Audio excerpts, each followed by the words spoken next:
So, syempre, ayaw naman natin mga boss na ibibigay natin tong application na to sa mga sa client natin ng naka-IP address lang. So, ang kailangan natin gawin is mag-add tayo ng domain. So, paano natin gagawin yon? So, actually, kailangan natin ng mga GoDaddy or something. Okay? Or Namecheap or kung ano man. So, dito, alam ko meron akong parang possible na domain na pwede natin gamitin, no? Punta tayong GoDaddy.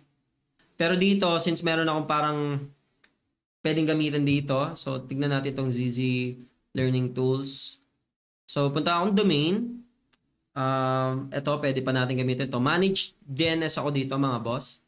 So, it seems like pinorward ko yung name server ko, no? Actually, same lang naman yan, no? Ang importante lang naman dyan is DNS. So, it's either naka-Cloudflare kayo or kung saan yun nilagay yung domain nyo. Pero, since pinorward ko sa my Vercel, no? Pupunta tayong Vercel and then punta tayo ng domains. Yan. And then sa domains natin dito, tignan natin yung details. Yan, same lang yan mga boss. No? May mga type yan and then value. So ngayon, ang gusto kong gawin is etong domain natin, etong IP address natin, gusto ko ipunta siya sa ibang domain. Okay? So ang gagawin natin is kakopy lang natin yung IP address. And then, ipipaste natin yan. So, A record yan. Pagka IP address, A record yung gagamitin nyo. Pero pagka, ano naman yan, mga domain, no? CNAME yung gagamitin nyo. So, since IP address, yan gagamitin natin. And then, subdomain lang yung gagamitin natin dito. So, sasabihin natin, dev. Kung ano yung domain ko, which zzlearningtools.com, no? Dev. Ayun yung sinabi ko dyan. And then, i-add ko yung domain na yan. Okay. So, since in-add ko na yung domain na yan, mga boss, ang next na natin gagawin yan is kailangan nating i-add yan sa mismong server natin. Okay? So, paano yon mga boss, no? So, once nakapag-SSH na tayo sa may server natin, ang kailangan lang natin gawin is mga boss.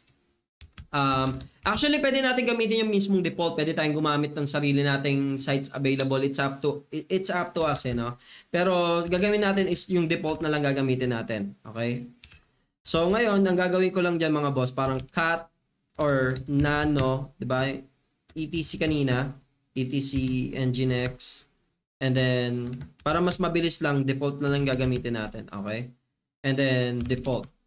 Okay. So, ang kailangan nyo lang gawin dito mga boss, yung server name nyo, instead na localhost yan, ang gagawin nyo is yung kanina yung domain natin. So, since subdomain yung ginamit natin, no? Okay? Kasi hindi natin maggamit yung mismong domain. Subdomain yung gagamitin natin, which is dev dot, tapos ito yung dev dot, tapos ito yung domain natin. Yan, .com. And then, ang kailangan nyo lang gawin dyan is, actually, yan lang. Okay? So, pagka nag-control X ako, and then Y, enter, and then i-restart lang natin yung Nginx. Restart Nginx. Nginx lang. Okay. So, ngayon, so after natin magawa yung mga boss, no, it will takes time, no, to propagate. So wait lang natin, pero i-check natin, no, what is my DNS, something like that. Ito, so pwede nating i-check kung nakatutok na ba dun yung natin, yung subdomain natin, zz dev.learning, and then search natin. Okay, tignan natin kung saan to nakatutok mga boss. Yan, no. So may kita nyo dito, nakatutok na siya sa mismong IP address nung natin, nung server natin. So pagka pinuntahan natin to mga boss, dapat makita natin yan. Parang HTTP lang yan kasi wala pang yan. Dev.com. Yan. So may kita nyo mga boss, di ba? So nagkaroon na ng domain yung application ko. So ngayon may kita nyo, Boss Rod, ba't ganun? Walang HTTPS. Not secure do. So, ang kailangan nyo nang gawin yan is pwede na tayong gumamit ng Let's Encrypt. Okay? Paano naman to, Boss Rod? Itong Let's Encrypt, actually, napakaganda nung DigitalOcean, no? Yung ganda ng documentation nila. Nung nag-aaral ako before dito lang ako tumatambay sa documentation nila. Yan, so makikita nyo dito, nagnano lang, ayan, ito yung sinasabi ko kanina. So, pwede kayong mag-create nung sites available nyo ng the same ng mismong ng mismong domain nyo. Pwede yun. Pwede nyong hindi gamitin yung default, pero kasi it's up to us na kung gusto nyo. Pero syempre, pinaka best practice, no, kailangan yung gumawa ng sarili yung sites available. Hindi nyo override yung default. Okay?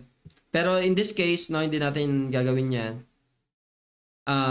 Pero same lang yung setup, no? Kung ano yung gagawin natin. I-change nyo lang yung kanina, di ba? Punta tayo dito.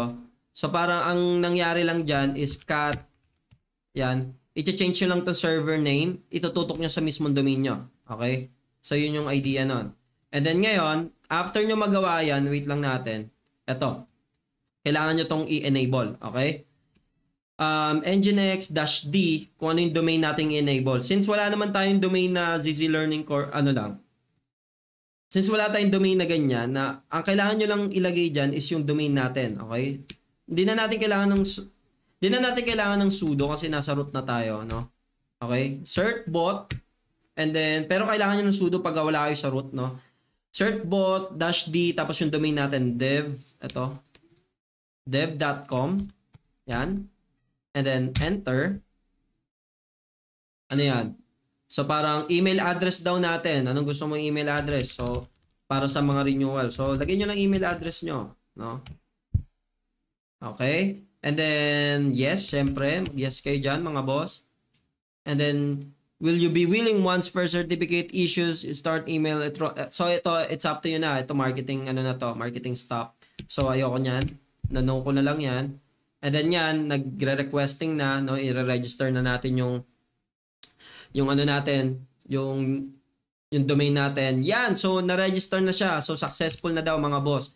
May kita nyo yung change yan mga boss pagka nag-cut kayo. Pagka pinuntahan nyo ulit yung etc Nginx, no, Nginx, tapos sites available, and then default. Yan, may kita nyo dyan, nag-change na yung ano nyo dyan, setup nyo mga boss. So may kita nyo yung server, di ba? Nagkaroon ng mga 443, server 301, and so on and so on. Kasi yun yung setup ng Let's Encrypt. So ngayon, pagka pumunta tayo sa application natin na to, dapat pwede na natin ma-access yan through HTTPS. Okay? And then, yan, makita nyo, secured na yung application natin. Okay? So kahit i-HTTP nyo yan, automatic i-redirect kayo nyan sa HTTPS. Okay? So, ganun lang kadali mga boss. Okay? So, yun lang. So, ngayon, every time na magpo-push na ako dito sa application ko, matik na handle na lahat, CI/CD part, and so on, domain, and stuff. So, dito, nagkakaroon lang ng ano yan, minsan nagkakaroon ng expiration, pero pwede kayong gumawa ng cron job, no? Na tipong, every 30 days, every 20 days, i-renew nyo yung Let's Encrypt nyo na, same lang yung approach na gagawin nyo, yung kanina ginawa ko. Okay, so clear ko to. So, ganun lang gagawin nyo, di ba? Kanina yung certbot, Nginx. Yan, so ganyan lang lagi gagawin nyo pagka every time na mag-renew kayo. Okay? So, after nyan, mag-yes lang kayo, lagay nyo yung email address, then tapos na. Ganun lang at saka dali. Alright, so, I hope may natutunan kayo sa DevOps stuff natin ngayon. So medyo nagkagulo-gulo lang sa domain kasi nga nalipat ko yung name server sa Vercel. Pero it's actually the same, no? UI lang yung nagkakaiba doon. Ganun pa rin yun. A, and then IP address, and then kung ano yung subdomain na gusto nyo. Pagka mismong domain yung gagamitin nyo, hindi nyo lalagyan ng dev, okay? So parang blanco lang dapat yon. Tapos www yung isa naman ilalagay nyo. Yeah, I hope sana may natutunan kayo sa tutorial na to. Bye!